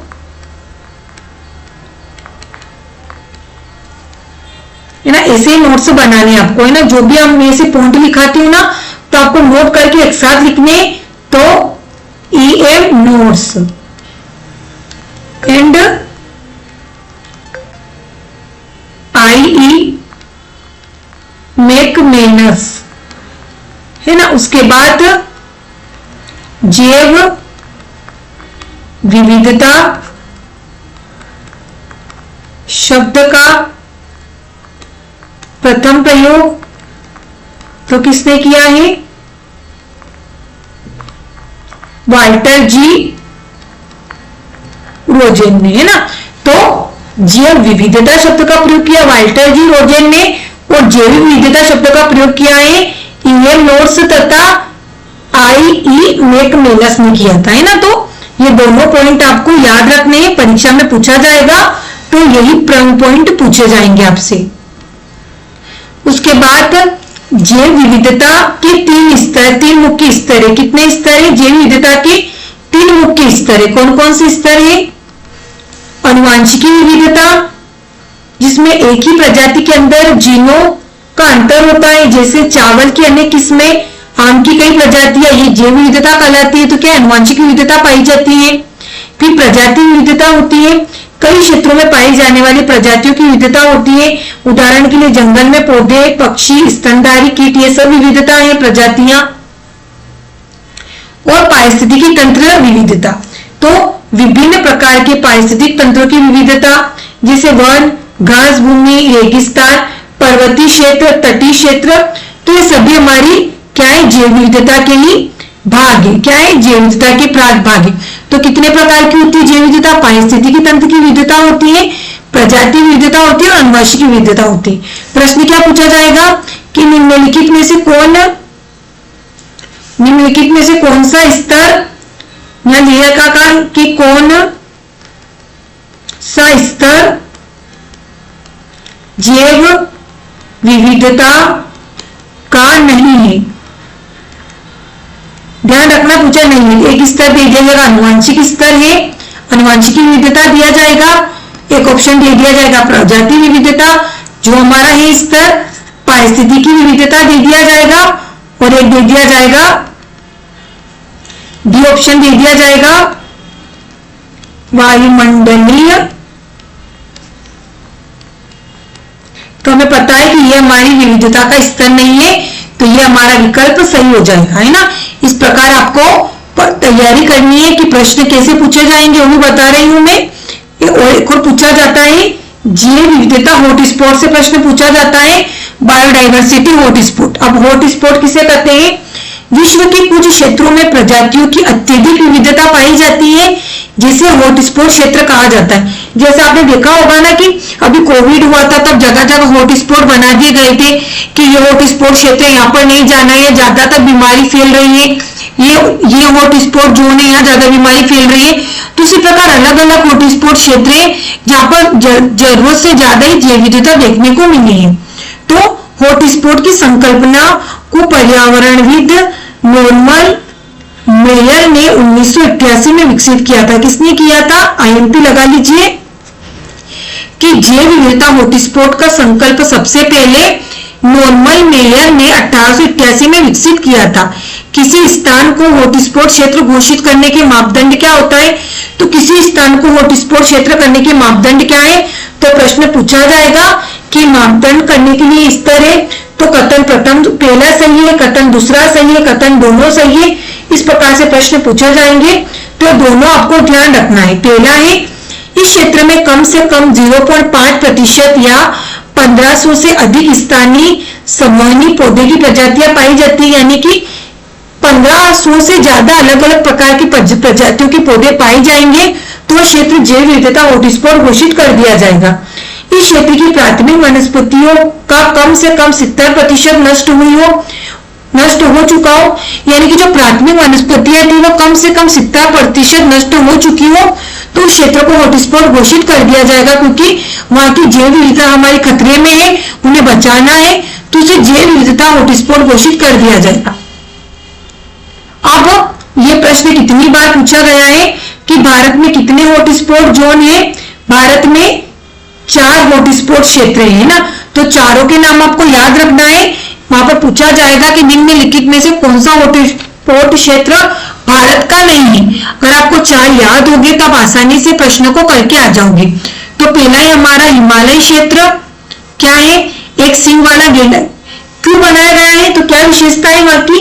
एक सींग वाला गेंडा जो कहीं नहीं पाया जाता है, एशियाई जंगली भैंसें पाई जाती है, सुनहरा लंगूर पाया जाता है, हिमालय का ताहर, गंगा की डॉल्फिन, नामदफा उड़ने वाली गिलहरी, यानी कि इस प्रकार की अलग अलग प्रजातियां वहां पाई जाती है, इसलिए हिमालय क्षेत्र को हॉटस्पॉट क्षेत्र घोषित किया गया है। फिर ये इंडो बर्मा क्षेत्र, बंदर, लंगूर, गिब्बन आदि कपियों का आवास क्षेत्र है। इसके अंतर्गत उत्तर पूर्वी भारत का क्षेत्र Myanmar, Thailand, Vietnam, Laos, Cambodia, दक्षिणी चीन आता है। तो ये भी हमारे भारत का हिस्सा है, भारत और म्यांमार का हिस्सा है। फिर ये पश्चिमी घाट श्रीलंका, पश्चिमी घाट हमारा देश का और श्रीलंका, तो दक्षिण पश्चिमी भारत है ना, और श्रीलंका की दक्षिण पश्चिम के उच्च भूमि क्षेत्र पर फैला हुआ है। एशियाई हाथी, नीलगिरी ताहर, शेर पूंछ वाला बंदर, मकाक आदि प्रमुख प्रजातियां पाई जाती है। फिर ये सुंडालैंड क्षेत्र दक्षिण पूर्वी एशिया में स्थित इंडो मलाया द्वीप समूह के पश्चिमी भाग पर फैला हुआ है। भारत का निकोबार द्वीप समूह इसके अंतर्गत आता है। वो प्रवाल वीर समूह तथा गाय इसकी प्रजातियां हैं। तो कौन कौन से हमारे भारत के 4 हॉटस्पॉट क्षेत्र है, आपको एक साथ लिखना है चारों का नाम। एक ही हमारा, एक मिनट, एक ही हमारा हिमालय क्षेत्र, दूसरा है हमारा इंडो बर्मा क्षेत्र, चौथा है हमारा पश्चिमी घाट और श्रीलंका, और यहां तीसरा कर देते सुंडालैंड। अगर ये चारों क्षेत्र के नाम याद होंगे तो प्रश्न पूछा जाएगा कि निम्नलिखित में से कौन सा भारत का हॉटस्पॉट क्षेत्र नहीं है। पश्चिमी घाट एक चौथा ऑप्शन दे दिया जाएगा, पांचवा यहाँ पे कि पूर्वी घाट। तो हमें पता है कि पश्चिमी घाट हमारा हिस्सा है, पूर्वी घाट नहीं है, तो इस प्रकार आपका विकल्प गलत हो जाएगा। तो ऐसे प्रश्न आपकी परीक्षा में पूछे जाएंगे ना, इस प्रकार के प्रश्न आपके परीक्षा में यहां से पूछे जाएंगे। तो मैंने आज आपको 3 टॉपिक कंप्लीट करवाए हैं, है ना। क्या क्या पढ़ा हमने, भारत की जैव विविधता पढ़ ली, हॉटस्पॉट क्षेत्र पढ़ लिए, है ना। फिर हमने पढ़ा हमारा जैव विविधता के बारे में पूरा पढ़ा हमने आज। अंतरराष्ट्रीय प्रयास काय के लिए किए गए हैं, यह हमारी अम्लीय वर्षा के लिए जो किए गए हैं, वो अम्लीय वर्षा के बारे में हमने डिटेल में पढ़ा। आज मैंने आपको अम्लीय वर्षा वाला टॉपिक कंप्लीट करवा दिया। फिर पढ़ा हमने हमारी अम्लीय वर्षा के बारे में, बिल्कुल डायग्राम से पढ़ा है मैंने, कौन कौन सी गैस उत्तरदायी है, SO2 और NOx, है ना। इन दोनों गैसों से हमारी अम्लीय वर्षा होती है। तो आपको ये पूरा ही ध्यान रखना है कि SO2 प्लस H2O सल्फ्यूरिक अम्ल बनेगा और NOx प्लस H2O नाइट्रस अम्ल बनेगा, इससे हमारी अम्लीय वर्षा होगी। देखो यहाँ पर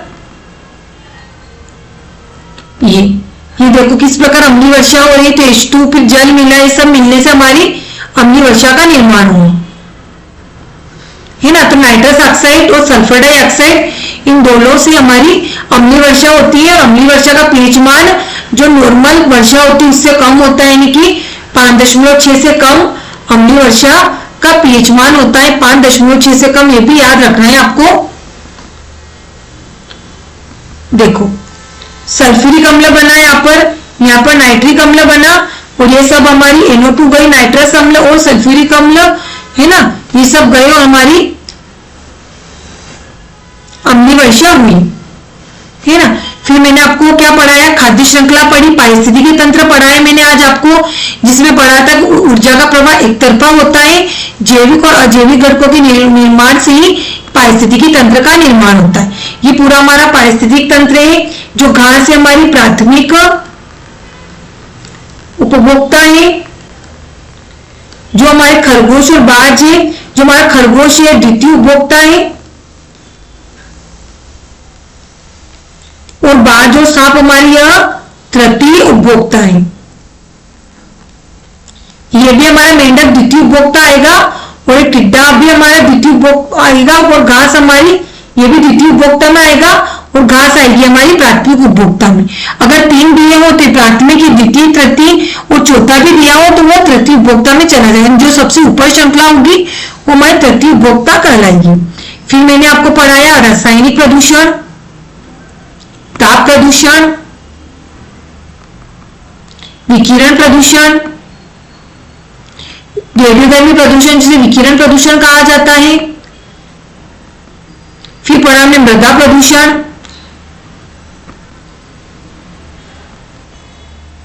फिर पढ़ा हमने ध्वनि प्रदूषण, बिल्कुल डिटेल से पढ़ाया आपको और वही पॉइंट पढ़ा है जहां से प्रश्न पूछे जाएंगे, है ना। फिर पढ़ा हमने जल प्रदूषण, फिर पढ़ा हमने सारे वायु प्रदूषण, उनके स्रोत पढ़े, उनसे होने वाली बीमारियां पढ़ी। देखो ये पूरा डिटेल में पढ़ा है मैंने, किताब के भी पेज रखे और मेरे खुद के नोट्स की पीडीएफ बनाकर भी पढ़ना है मैंने। और ये टेबल तो आपको याद करनी है, दोनों टेबल जो मैंने बताई है इसी प्रकार के प्रश्न आपको देखने को मिलेंगे। और नेट 2025 में प्रश्न पूछा जाएगा 100%। अगर पूछा गया तो जब मैं एनालिसिस करवाऊंगी तो इस पेज का स्क्रीनशॉट भी रखूंगी मैं। और सेट 2025 में तो प्रश्न पहले भी पूछे गए थे और इस बार भी पूछे जाएंगे इस पेज से आपको। उसके बाद ये सभी आपको याद रखना है ना कि ये सभी गैसें वायु प्रदूषण का कारण है ना। ज्यादातर वायु प्रदूषण, जल प्रदूषण के प्रश्न पूछे जाते हैं आपसे, तो वायु प्रदूषण का ध्यान रखना है कि pH 25, particulate matter, sulphur dioxide, nitrogen oxide, carbon monoxide, ozone, सीसा, ये सभी हमारे वायु प्रदूषक हैं। तो मैंने बहुत अच्छे से आपको आज प्रदूषण वाला टॉपिक करवा दिया, यानी कि हमारा ये वाला टॉपिक भी कंप्लीट हो गया। बस ये 2 पढ़ेंगे, विकास और पर्यावरण और मानव और पर्यावरण का सुव्यवहार। ये ज्यादा बड़े टॉपिक नहीं है, एक क्लास में पूरे हो जाएंगे। उसके बाद हम हमारी संचार वाली यूनिट में सोच रही हूँ कि ये वाली यूनिट आपको मैं कौन सी संप्रेक्षण या संचार, वो कौन सी यूनिट है वो वाली मैं आपको संप्रेक्षण वाली यूनिट करवा दूंगी, है ना। तो तीनों टॉपिक आज की क्लास भले थोड़ी बड़ी हो पर मैंने कोशिश करी है कि मैं तीनों टॉपिक मैंने आज की क्लास में आपको कंप्लीट करवाए हैं। तो आपको आज की क्लास ध्यान से देखनी है। आज की क्लास से अगर प्रश्न बने तो लगभग आपके 3 प्रश्न आज की क्लास में से बन सकते हैं, 2 से 3 प्रश्न। अगर 2 प्रश्न भी बने तो 4 नंबर हमारे आज की क्लास से हम लेकर जाएंगे अगर बनेंगे तो, क्योंकि मैं वही टॉपिक पढ़ाऊंगी जहां से प्रश्न बनेंगे और मैं एक भी टॉपिक नहीं छोड़ रही हूँ, सभी टॉपिक लेकर चल रही हूँ। अगर वहां से प्रश्न पूछे गए तो हमारे प्रश्न बाहर ना जाए। आपने देखा होगा कि वायु प्रदूषण, अगर आपने कहीं पेड कोर्स भी कभी कहीं लिया होगा, पढ़ा होगा, तो वायु प्रदूषण, जल प्रदूषण के ऊपर भी आपकी 10-10 क्लासेस चलेगी प्रदूषण के ऊपर। पर हमने एक ही क्लास में मैंने आपको प्रदूषण के ऊपर वही पॉइंट पढ़ाए। एक मिनट डिस्चार्ज हो जाएगा, हमारी क्लास बंद हो जाएगी।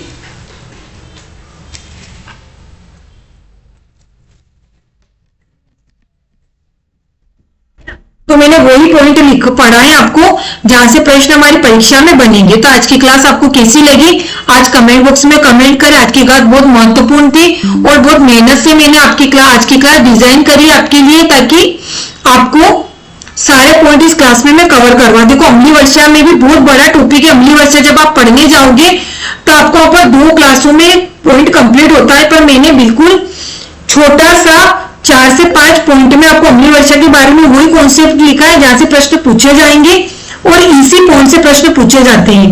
पारिस्थितिकी तंत्र जब आप पढ़ोगे, आपने कभी पढ़ा भी होगा एनवायरमेंट वाला चैप्टर किसी प्रतियोगी परीक्षाओं में, तो आप देखोगे कि पारिस्थितिकी तंत्र को भी 5 से 6 क्लास में पूरा होता है। पर मैंने आपको इसी क्लास में लगभग कुछ पॉइंट से ही वही पॉइंट पढ़ाए, मैंने वही कॉन्सेप्ट पढ़ाए जहां से प्रश्न पूछे जाएंगे। जैव विविधता वाला टॉपिक भी बहुत बड़ा है, पर मैंने वही पॉइंट लिखा है जहां से मैंने पढ़ा था और जहां से प्रश्न आपके पूछे जाएंगे। और पर्यावरण संबंधित मुद्दे और प्रदूषण तो आप खुद देखिए, खुद अपने आप में बहुत बड़ा टॉपिक है। तो मैंने आज की क्लास में आपको सारे टॉपिक कंप्लीट करवा दिए हैं और अगर प्रश्न पूछे गए तो हमारा एक भी प्रश्न बाहर नहीं जाएगा, इसे मैंने आज की क्लास में आपको पढ़ाया है। तो बहुत मेहनत करके मैं आपके लिए क्लास बनाती हूँ। आप क्लास तो देखते हो पर वीडियो को लाइक नहीं करते हो। आपको बस वीडियो को लाइक करना है, कमेंट बॉक्स में कमेंट करना है और मैं आपसे गुरु दक्षिणा में कुछ भी नहीं चाहती हूँ। बस आप मेरे 2 काम करें तो मुझे अच्छा लगता है और मैं दुगने उत्साह के साथ आपके लिए और क्लास डिजाइन करती हूँ। तो आज की क्लास को ध्यान से देखिए। अगर चैनल पर नए हो तो चैनल को सब्सक्राइब करें। जिन विद्यार्थियों ने पुरानी क्लासें नहीं देखी वो देखें, बहुत महत्वपूर्ण है। और हम मिलेंगे अगली क्लास में। धन्यवाद। राधे राधे।